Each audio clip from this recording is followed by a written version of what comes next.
आज के इस विश्लेषण में हम बात करेंगे एक ऐसे रहस्य की जो पौराणिक कथाओं का सबसे गहरा और चौंकाने वाला हिस्सा है। हमने कई शूरवीरों की कहानियां सुनी हैं, परंतु एक ऐसे योद्धा के बारे में क्या जिसका अस्तित्व हजारों सालों से लेकर आज तक किसी परछाई की तरह हमारे बीच मौजूद माना जाता है। आइए इस कड़ी में महाभारत के सबसे जटिल, बेहद शक्तिशाली और श्रापित योद्धा अश्वत्थामा के उस अंधकारमय सफर को मिलकर समझते हैं। कहानी की शुरुआत होती है 12वीं शताब्दी से। एक पल के लिए कल्पना कीजिए, साल 1192 में महान योद्धा पृथ्वीराज चौहान जंगल में भटक रहे हैं और अचानक उनका सामना एक अजीब व्यक्ति से होता है। एक 12 फुट लंबा, विशाल और बीमार दिखने वाला आदमी जिसके माथे पर एक बहुत गहरा और रिश्ता हुआ घाव था। ऐसा लग रहा था मानो किसी ने उसका दिमाग ही निकाल लिया हो। पृथ्वीराज चौहान ने लगातार 1 हफ्ते तक उस घाव का इलाज करने की कोशिश की, पर जब कुछ असर नहीं हुआ तो उन्होंने हैरान होकर पूछा, क्या तुम अश्वत्थामा हो? उस व्यक्ति ने धीमी आवाज में बस इतना कहा, हाँ। यह किस्सा पृथ्वीराज रासों में दर्ज है और सच कहूं तो इसे सुनकर ही रोंगटे खड़े हो जाते हैं। जरा इस टाइमलाइन पर ध्यान दीजिए। एक आम इंसान की जिंदगी कितनी होती है, लेकिन इस अमर प्राणी का सफर 5000 साल पहले कुरुक्षेत्र के युद्ध से शुरू होकर 1192 की उस मुलाकात तक गया और वहां से होते हुए आज के इस कलयुग तक फैला हुआ है। इस योद्धा के अस्तित्व और उसके अनंत दर्द को वाकई समझने के लिए हमें 5000 साल पीछे लौटना ही पड़ेगा। तो चलिए शुरुआत करते हैं उस योद्धा के उत्थान से और समझते हैं कि आखिर उस भयानक पाप की शुरुआत कहां से हुई। कुरुक्षेत्र के मैदान का वो दृश्य याद कीजिए जब दुर्योधन मौत की सांस गिनते हुए जमीन पर पड़ा था। अश्वत्थामा ने जब वहां आकर उसे बताया कि उसने आखिरी बचे हुए पांडवों का वध कर दिया है, तो पहले तो दुर्योधन बहुत खुश हुआ, लेकिन जब सच्चाई सामने आई तो वो खुशी तुरंत गुस्से और निराशा में बदल गई। अपनी आखिरी सांसों में दुर्योधन ने दर्द से भरकर कहा था, ओ मूर्ख, ये कैसा अनर्थ कर दिया, वो पांडव नहीं थे। सोचिए, जो आखिरी जीत का जश्न होना था वो अचानक एक ऐसे भयानक पाप में बदल गया जिससे एक पापी भी सहम गया। लेकिन ये सब इतना भयंकर कैसे हो गया? आइए इस महान योद्धा गुरु द्रोणाचार्य के पुत्र के जन्म और उसकी शक्तियों को थोड़ा करीब से देखते हैं। दरअसल अश्वत्थामा कोई सामान्य मनुष्य था ही नहीं।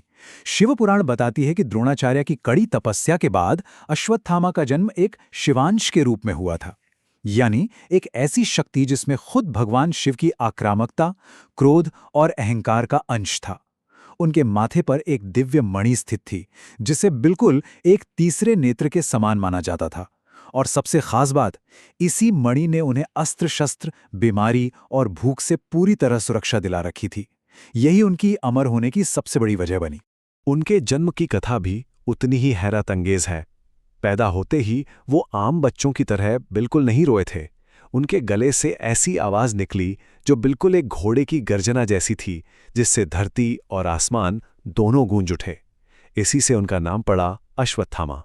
द्रोणाचार्य जानते थे कि उनका ये बेटा आगे चलकर कितना शक्तिशाली बनेगा। हम अक्सर सुनते हैं कि ब्रह्मास्त्र सिर्फ अर्जुन को सिखाया गया था, परंतु सच तो ये है कि द्रोणाचार्य ने अपना सबसे विनाशकारी ज्ञान चुपके से अपने बेटे को भी दिया था। अब बात करते हैं युद्ध भूमि की।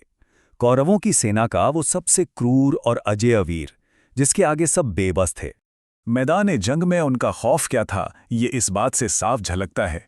उन्होंने अकेले ही भीम, युधिष्ठिर और धृष्टद्युम्न जैसे दिग्गजों को धूल चटा दी थी। जब घटोत्कच की मायावी राक्षसी सेना के आगे बच्चे बच्चे कांप रहे थे, तब अश्वत्थामा अकेले उनसे लड़े थे। उन्होंने करीब 1 लाख सैनिकों का नाश कर दिया। और याद है, जब अर्जुन ने जयद्रथ को मारने की कसम खाई थी, तब अश्वत्थामा ने ही जयद्रथ की जान बचाई थी। एक अकेला योद्धा और इतने सारे हैरान कर देने वाले कारनामे। युद्ध के 14वें दिन का ये किस्सा देखिए। अश्वत्थामा ने नारायणास्त्र चला दिया था। ये एक ऐसा अस्त्र था जो पल भर में सब कुछ खत्म कर सकता था। लेकिन वहां श्रीकृष्ण ने चतुराई दिखाई और सभी को अपने शस्त्र डालकर जमीन पर लेटने को कहा, जिससे यह अस्त्र अपने आप नाकाम हो गया।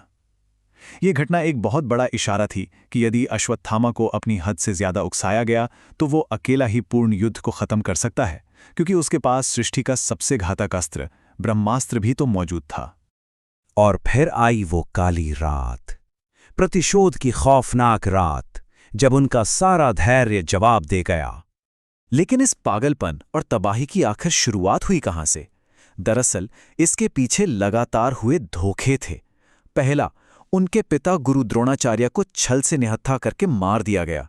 दूसरा, उनके सबसे घनिष्ठ मित्र दुर्योधन को अधार्मिक तरीके से पराजित किया गया। इन चोटों ने अश्वत्थामा को अंदर तक तोड़कर रख दिया। उन्होंने भगवान शिव की आराधना की और स्वयं तबाही का रुद्र रूप धारण कर लिया। जो कभी नैतिक था, वो अब अंधे बदले की आग में जल रहा था।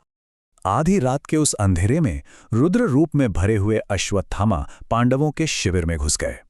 फिर जो वहां हुआ उसकी कल्पना भी डरावनी है। सोते हुए सैनिकों को बेरहमी से जला दिया गया।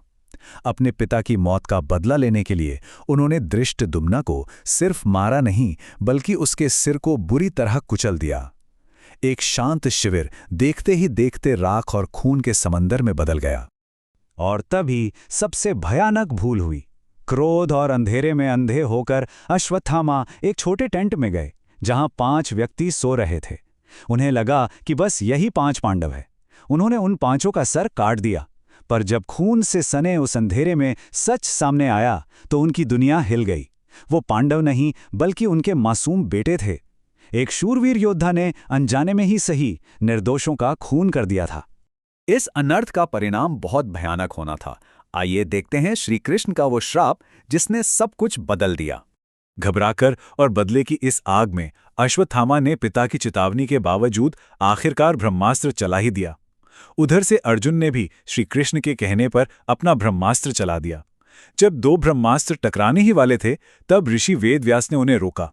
अर्जुन ने तो अपना अस्त्र तुरंत वापस ले लिया, लेकिन अश्वत्थामा को अस्त्र वापस लेना आता ही नहीं था। फ्रस्ट्रेशन और प्रतिहिंसा में उसने अपने अस्त्र की दिशा बदलकर गर्भवती उत्तरा की ओर कर दी, ताकि पांडवों का आखिरी वंशी मिट जाए।